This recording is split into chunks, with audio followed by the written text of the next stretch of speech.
안녕하세요. 이번 시간에는 애플의 재무제표에 대해서 한번 알아보도록 하겠습니다. 애플의 이제 4분기 실적 발표가 나왔죠. 실질적으로 회계연도로는 1분기가 될 건데, 어쨌든 애플의 실적 발표를 받고 그거를 반영해서 앞으로 애플의 적정 주가를 어느 정도 잡으면 좋을지를 한번 알아보도록 하겠습니다.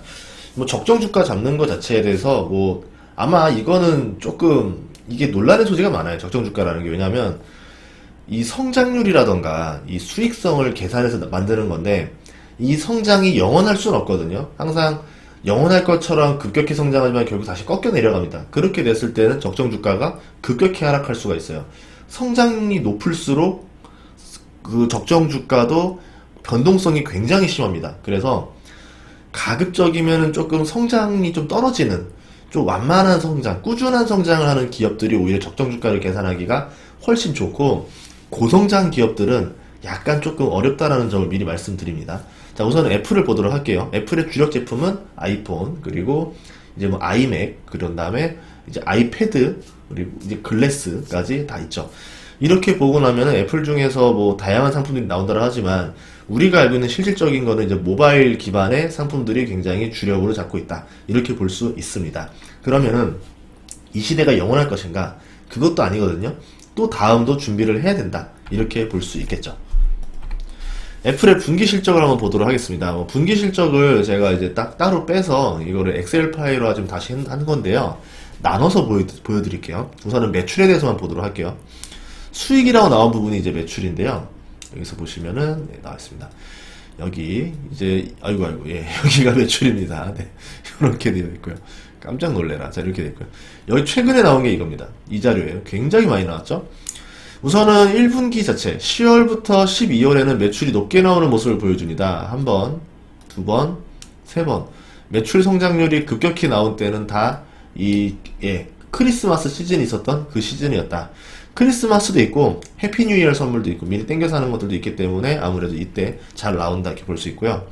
그렇기 때문에 애플 실적을 분기 성장률이 꾸준하게 보는 형식으로 볼 수는 없어요. 그래서 연간으로 보는 게 훨씬 더 낫다. 적정 주가를 추출하려면 그렇게 봐야 될 것 같고, 2020년도에 매출 총이익률이 약간 상승했습니다. 지금 보다시피 요렇게 끊겨 있거든요. 요런 식으로 끊겨 있기 때문에 지금 보면은 한 7에서 38%, 그리고 2020년에는 38에서 39.8까지 올라왔으니까 약간 더 올라왔다 볼 수 있겠죠. 그런데 2021년에는 한 3% 이상? 4% 이상 올랐습니다. 어떻게 했길래 매출 총 이익률이 4%가 넘게 올라올 수 있을까? 이것에 대해서 한번 좀 궁금증을 찾아봐야 될 것 같아요. 우선 재무제표 상으로만 말씀드리자면은, 보통 이럴 때는 어디를 찾아보면 되냐면, 첫 번째가 마진율이 높은 새로운 제품이나 서비스가 나왔다 라고 보는 거죠. 신제품이 나와서 높은 마진을 기록하게 됐다, 이렇게 볼 수 있는 거고, 두 번째는 규모의 경제. 생산량이 훨씬 늘어나면서 이제 생산 단가가 떨어지고 마진율이 급격히 증가한 게 아닌가, 이걸 봐야 될 수도 있고요. 세 번째는 환차익. 미국 입장에서는 환차익이라는 개념이 없을 수 있지 않는가 생각하지만, 애플이라는 제품을 미국에서 만들어서 미국에서 파는 회사가 아니라 신흥국에서 제조해서 다시 전 글로벌적으로 파는 거기 때문에 나름대로의 환차익이 나올 수도 있어요. 이제 그것들을 고려해 봐야 될 수도 있고, 하나는 가격 인상. 제품이 새로 나오면서 모델 체인지가 되면서 아마 이때 가격이 많이 올라갔고, 그게 이제 매출 총 이익률로 잡힌 게 아닌가, 이렇게도 고민해 볼 수도 있습니다. 2021년은 원래 공급난이라던가 인플레가 굉장히 심했었기 때문에 이익이 더 늘어나기 쉽지가 않았는데, 어쨌든 이런 상황에서도, 인플레 상황에서도 이익이 더 늘어났다라는 건 굉장히 긍정적인 요소인 거죠. 이 기업은 브랜드 가치의 빨로 인플레를 이겨내는 기업이구나. 그러면 애플 같은 경우는 다른 가전회사들은 매출 총 이익률이 좀 떨어졌어요. 아무래도 재료비가 많이 올라가서. 근데 애플은 그걸 오히려 이겨내는 모습을 보여주면서, 인플레 비용 이상으로 고객한테 가격 전가가 가능하구나, 이렇게 볼 수 있다라는 거죠. 이 점은 굉장히 높게 살만합니다. 네, 그리고요. 자, 그 다음은요. 이번에는 이제 영업이익을 좀 보도록 할게요. 영업이익은 보다시피 계속 비용이 증가를 이제 합니다. 판매 및 관리비라 해서 판관비라고 하죠.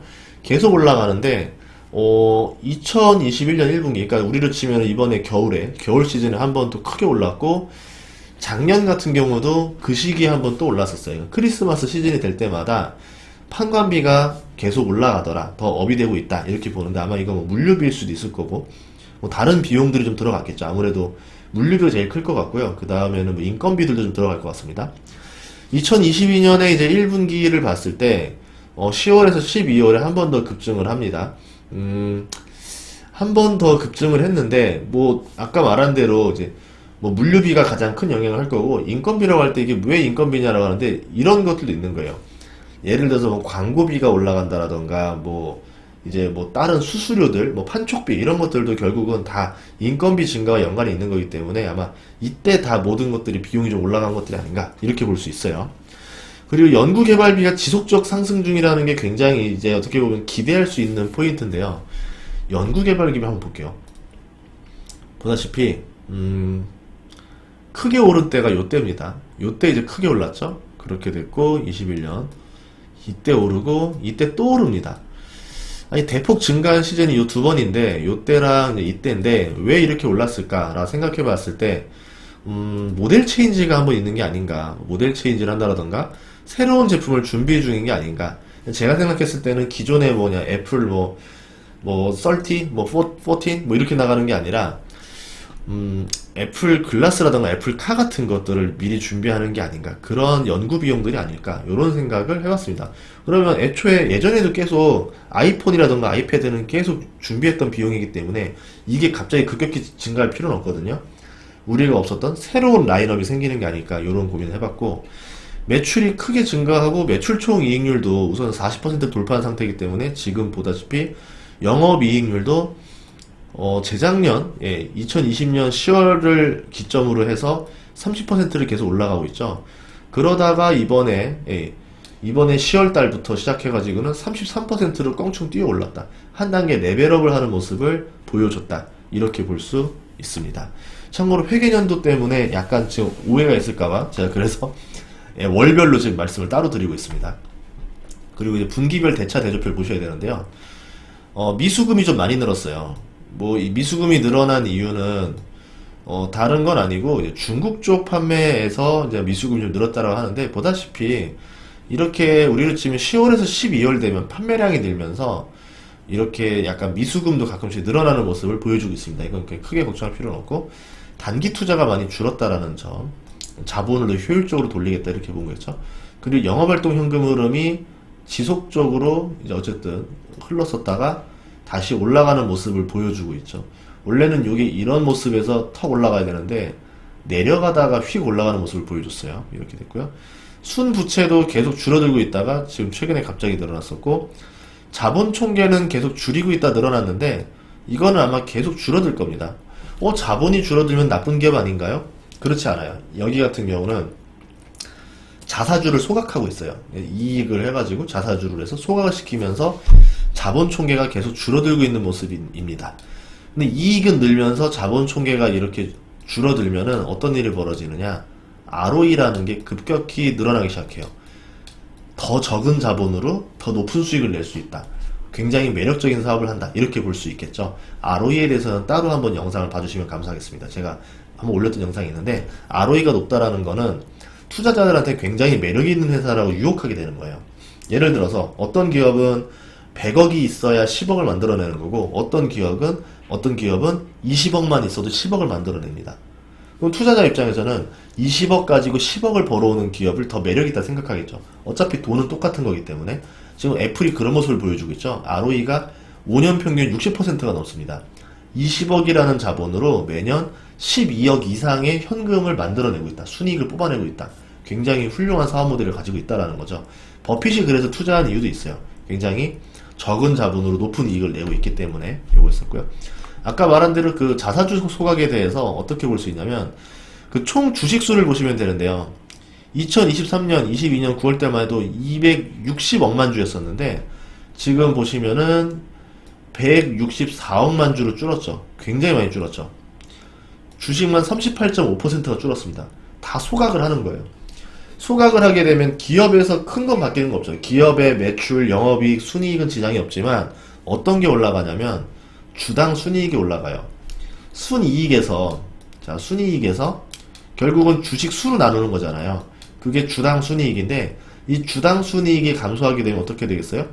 주당 순이익이 여기 있는 주당 순이익 EPS가 점점 올라가게 되겠죠. 쭉 올라가게 됩니다. 그러면은 당연히 주가도 같이 올라가게 되겠죠. 이런 형태로 주가를 부양한다라 보시면 됩니다. 애플 같은 경우는 배당 수익률이 높지 않아요. 0.5% 수준인데 하지만 자사주 소각률을 보면은 최근 1년을 봤을 때 3.5% 정도 됐거든요.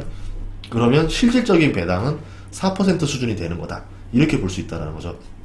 참고로 배당을 하게 되면은 배당소득세가 발생합니다. 우리나라 기준으로 치자면 배당소득세가 15.4%가 나오는 거고, 자사주를 소각하게 되면은 자사주를 소각함으로 인해서 주가가 올라가잖아요.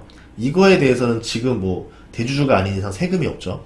뭐 우리가 뭐 엄청난 투자를 하는 게 아니니까 일반적으로 최근에 법이 바뀐다 하더라도 국내 주식 같은 경우는 5천만 원 이하로 주가가 올라가도 세금적으로 그렇게 무리가 없거든요. 뭐 비과세입니다. 그렇기 때문에 오히려 자사주를 소각해서 주가를 올려준다라던가 주식 배당을 주는 게 훨씬 더 이득이다. 이렇게 볼 수 있겠죠. 굉장히 주주들의 세금도 생각해주는 좋은 기업이다. 이렇게 볼 수 있습니다. 애플의 수익성에 대해서 한번 보도록 할게요. 아까 나왔던 이 ROE라는 부분이 보통 여기서 번역을 하게 되면 보통주 수익률이 나오는데 ROE라 보시면 됩니다. ROE 여기고요. 아이고 다시 ROE 이렇게 볼 수 있고요. 그 다음에 이제 1년 동안 보면 최근에는 145%가 나왔는데 이거는 이제 부채가 좀 많아져서 그럴 수 있는데 부채가 많아진 상태에서 이렇게 나오니까 이제 과하게 나오는 것처럼 보이지만 뭐 조금 이 부채가 우리가 말하는 그런 부채들은 아니에요. 악성 부채들이 아니에요. 아까 본 게 있지만 이자가 나가는 부채들이 아닌 것들이 많이 있습니다. 그래서 이거는 신경 쓸 필요가 없다라는 점. 그래서 5년 평균으로 계산을 해보니까 62%가 나왔고요. 에비타 마진율이 30%, 순이익률이 5년 평균 22%였고 5년 평균보다 훨씬 더 높은 값을 보여주고 있죠. 26%. 에비타도 5년 평균이 30%인데 최근에는 34% 가까이 보여주고 있습니다. 돈을 점점 더 잘 벌어온다. 성장이 빠르게 일어나고 있다. 이렇게 볼 수 있습니다. 그에 비해서 자산 회전율도 굉장히 뭐 괜찮죠? 5년 평균보다 훨씬 더 올라가고 있다. 이렇게 봤을 때는 전반적으로 회계 관리를 굉장히 잘했다. 재무제표상 굉장히 깔 게 없다. 솔직히 말하면 이렇게 볼 수 있습니다. 그래서 괜찮다라고 볼 수 있고요. 그 다음에 이제 이 애플 성장성을 보도록 할게요. 성장성에서도 몇 가지만 체크를 해보도록 하겠습니다. 보시면은 매출 성장은 보시면은 많이 일어났죠. 28%, 5년 평균으로 8.87인데 최근에 갑자기 매출이 급성장하고 있다 이렇게 보면 돼요. 에비타 성장률도 최근에 50%가 나왔는데 5년 평균 대비 갑자기 급성장을 했다라는 거는 아까 말했던 대로 뭔가 이제 새로운 성장 동력을 얻었고 그거를 회계적으로 증명을 해줬다라는 거죠. 보통 이렇게 됐을 때는 당장보다는 아마 전 단계쯤에서 6개월이나 1년 전쯤에 주가가 한번 급등하는 모습을 보여줍니다. 실제로 애플도 그렇게 됐었죠. EPS 희석 성장으로 봤을 때는 63%가 나왔고요. 굉장히 높은 상태가 나왔고 영업현금 흐름 증가에도 26% 5년 대비 높았고 카펙스 성장률, 자본적 지출 성장률도 많이 늘었는데 자본적 지출도 늘었다라는 거는 앞으로 뭔가 투자를 좀 하고 있다라는 거니까 나쁘지 않습니다. 괜찮고요. ROE 성장률도 77% 굉장히 많이 늘었지만 이거는 워낙 자본을 줄여나가면서 커팅하면서 나가는 거기 때문에 우리가 알고 있는 그 ROE는 아니에요. 한국에서 주로 하는 ROE랑 자사주 소각을 하는 상태에서의 ROE는 조금 다르게 계산을 하시는 게 낫습니다. 이렇게 봤고요. 그 다음에 이제 미래 먹거리 하나 보도록 할게요. 성장을 얘기했기 때문에 애플카 근데 문제는 애플카에서 이런 얘기가 나왔어요. 2015년에 애플에 입사해서 7년 동안 애플카 프로젝트 담당했는데 이제 이 사람이 떠나면서 애플카 프로젝트를 이끌어가는 사람이 사라진 셈이다. 최근에 페이스북 메타 회사도 어떤 얘기 했었냐면 DM 관련해서 개발했던 총책임자가 떠나면서 결국 어떻게 했습니까? DM을 그냥 사업상 철수를 해버렸죠. 쪼개버렸어요.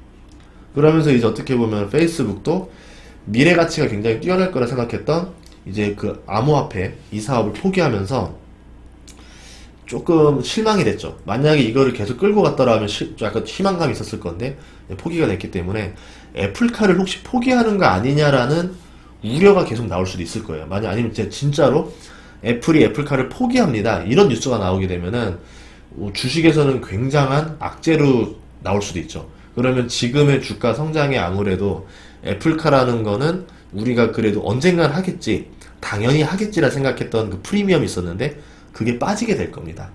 그렇게 됐을 때는 애플 주식을 저렴하게 담을 수 있는 기회가 될 수도 있겠죠.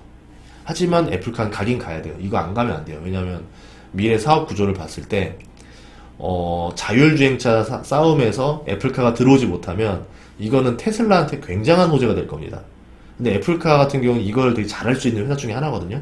구글카, 애플카, 테슬라까지 아마 3대 천하 삼분지계를 할 것 같아요. 자율주행차 쪽에서. 그때 애플카가 퍼지면 안 되거든요. 저는 해야 된다라 봐요. 이렇게 보고 있고, 애플 글라스는 뭐 뉴스에서 나오는데 올해 말에 나온다라고 하지만 실질적으로 이것도 늦춰질 거라는 얘기가 많이 있어요. 그래서 이것도 결국은 실질적으로 늦춰진다라는 어떤 발표가 좀 나오고 나면은 약간의 실망감이 나오지 않을까. 오히려 이 이야기가 두 개가 동시에 나와서 주가를 한번 내려줬을 때 오히려 저는 좋은 주식을 조금 싸게 사는 기회가 오지 않을까 이렇게 생각을 해보고 있습니다. 왜냐하면 가긴 갈 거예요. 다만 이제 시간은 멀고 많이 남았기 때문에 그 사이에 우여곡절은 분명히 올 수 있다 이렇게 생각을 합니다. 자, 애플 적정 주가를 한번 계산해 보도록 할게요. 이거는 제가 만드는 표인데 그냥 참고로 이렇게도 사용할 수 있다라 보시면 될 것 같아요. 그냥 편하게 엑셀로 집어넣은 겁니다. 이제 5년 평균으로 해서 매출액, 영업이익, 단기순이익을 쭉 넣었더니 5년 평균 이제 뭐 매출 상승률 보시면은 12.4%가 나오죠. 제가 체크해 드릴게요. 여기 나오죠. 그리고 영업이익 상승률은 5년 평균 15%, 순이익 상승률은 20%가 나옵니다. 그리고 매출 대비 영업이익률은 27%, 순이익률은 23%가 나오는데 5년 평균이다 보니까 아무래도 조금 보수적으로 잡혔죠. 이제 애플 같은 경우는 지금 2021년에 급격한 상승을 했기 때문에 이것만 반영해서 계산하자라고 하면은 어마어마한 주가 상승을 보여줄 거예요. 하지만 이게 영원할 거냐에 대해서는 약간 아직 알 수가 없잖아요. 그래서 5년의 평균으로 묶었더니 최근 성장률이 많이 떨어뜨리면서 나오는 걸로 나오게 됩니다. 이제 이 값을 가지고 22년, 23년, 24년, 25년, 26년을 매출을 추정해 보는 거고요. 아니면 거꾸로 이렇게 볼 수도 있어요. 순이익의 성장률만 계산해서 순이익으로도 계산해 보는 방법이 있습니다. 근데 제가 봤을 때는 매출의 성장을 계산한 다음에 매출 대비 순이익률을 넣어서 반영하는 게 훨씬 더 낫지 않겠는가 라고 보고 있죠. 그렇게 했을 때 애플의 이제 5년 후의 적정 주가는 이제 지금 S&P 이거 잘못 나왔고 S&P 평균 PER을 27.24를 넣었을 때는 251.83달러가 나와요. 적정 주가입니다. 실제로 그렇게 된다는 얘기는 아니고. 그리고 이제 애플 자체의 이제 PER, 추정 PER로 계산했을 때는 261달러가 나오게 됩니다. 5년 뒤의 주가를. 그럼 할인율을 계산해 볼게요. 어차피 할인율을 안 넣을 수는 없는 게 5년 뒤에 251달러, 261달러는 지금의 261달러, 251달러가 아닙니다. 물가 상승률이라든가 이런 걸 다 반영해야 되거든요. 물가 상승률이랑 미국채 10년 수익률이랑 위험 가산 금리까지 넣었는데 보통 5% 정도를 넣으려고 하지만 지금의 물가 상승률이 조금 더 워낙 웃돌기 때문에 6%를 넣었습니다. 넉넉 잡아서. 그렇게 했더니 현재 적정 주가로는 197달러에서 204달러 정도가 나오더라. 이렇게 볼 수 있겠죠. 그러면 뭐 현주가 대비 할인율은 이제 86%, 83% 정도에 잡혀있기 때문에 뭐 이 주가가 비싸지 않다라 보는 겁니다. 이 성장률보다 더 할 거겠지만 그래도 지금 이렇게 보수적으로 잡았을 때도 내가 14%에서 17% 정도 싸게 산다 라고 볼 수 있고, 이거를 다시 기대 수익률로 계산을 해보니까 제가 보유하게 되면은 한 8%에서 9% 정도의 이익을 기대해 볼 수 있다라는 겁니다. 그런데 여기에서 뭘 빼먹었냐면 배당 수익률이랑 자사주 소각을 빼먹었죠.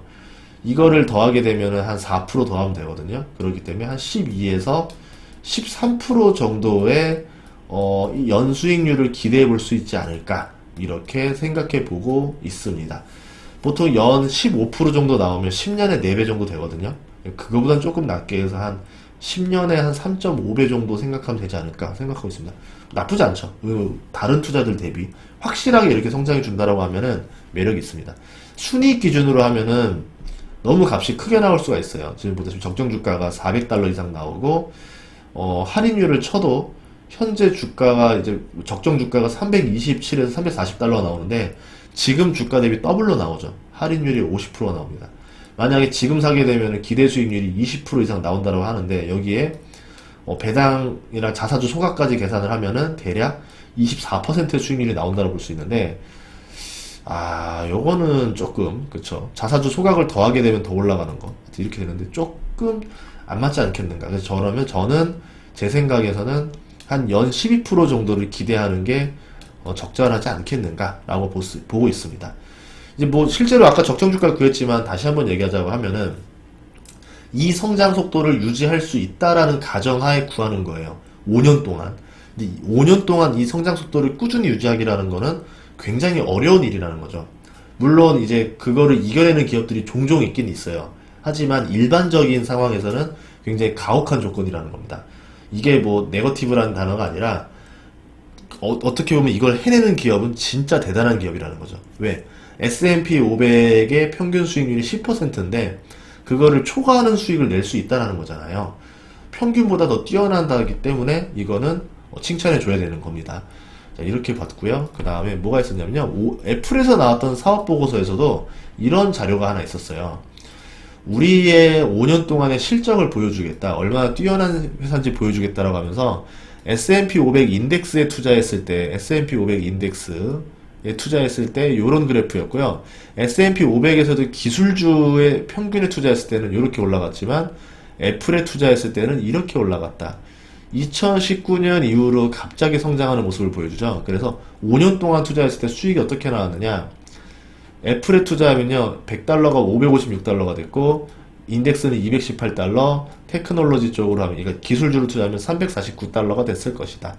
다우존스에다 투자했었어도 362달러였을 것이다 라고 해서 애플이 시장 평균 수익률을 초과한다라는 거를 보여주는 자료를 아예 사업보고서에서 박아버렸어요. 애플에 대해서 그러면 뭐 애플이 만능이냐, 그게 아니라 우려할 점도 하나 있어요. 어떤 거냐면 첫 번째, 지금 너무 성장 속도가 빠르다. 이 성장 속도를 5년 동안 계속 유지할 수 있느냐 없느냐가 앞으로 관건이 될 것이다. 그거는 뭐 실제로 할 수도 있겠지만 한다라는 것 자체가 원래 흔한 일은 아닙니다. 그리고 두 번째는 뭐냐면 이 브랜드 가치를 계속 유지함으로 인해서 계속 다른 신모델로 확장을 했고 거기에 성공할 수 있느냐. 뭐 애플 글라스라던가 애플 카라던가 이게 이제 4, 5년 뒤에 나올 건데 뭐 애플 글라스는 더 빨리 나올 거고요. 그랬을 때 과연 지금 아이폰 수준으로 고객들에게 충성도를 만들 수 있느냐 없느냐도 굉장히 중요할 것이다. 세 번째는 중국 매출이 너무 크다. 중국 매출이 한 20% 정도 되거든요. 애플 아이폰 5개 중에 하나는 중국에서 사주는 건데 미중 무역 분쟁이 어떻게 될지 지금 알 수가 없어요. 그 상황에서 중국이 과연 아이폰의 어떤 이런 그 내수의 진출로 하는 거를 계속 눈 감아 줄 것이냐, 허락해 줄 것이냐, 행여라도 뭐 아이폰 수입 금지라는 조치를 때리게 되면 매출 20%가 날아가게 되면서 애플 주가에 엄청난 타격을 줄 수도 있다라는 거죠. 뭐 이렇게 아까 지금 다 통틀어 봤을 때 애플이라는 기업이 워낙 훌륭하긴 하지만 뭐 실질적으로도 약간 리스크가 없진 않다. 이런 리스크들도 생각해 보시고 이런 리스크가 만약에 현실화 됐을 때는 오히려 좋은 주식을 싸게 살 수 있는 것들로 될 수도 있다. 왜냐면 아까 말했지만 이 리스크들이 영원한 리스크들은 아니에요. 일시적으로 충격을 줄 수 있지만 결국은 다 해결될 일이라 생각하거든요. 그런 관점으로 투자하게 되면은 박앤세일 구간이 분명히 존재하는 좋은 성장 주식이다. 이렇게 볼 수 있습니다. 다음 시간에는 다른 것에 대해서 알아볼 건데 아마존에 대해서 한번 알아보도록 하겠습니다. 아무래도 성장률이 워낙 좋기 때문에 아마존도 공부해보면 좋을 것 같아서 다음 타자로 준비하도록 하겠습니다. 새해 복 많이 받으시고요. 떡국 많이 드시고 새해 이후에는 돈 많이 버시길 바라겠습니다.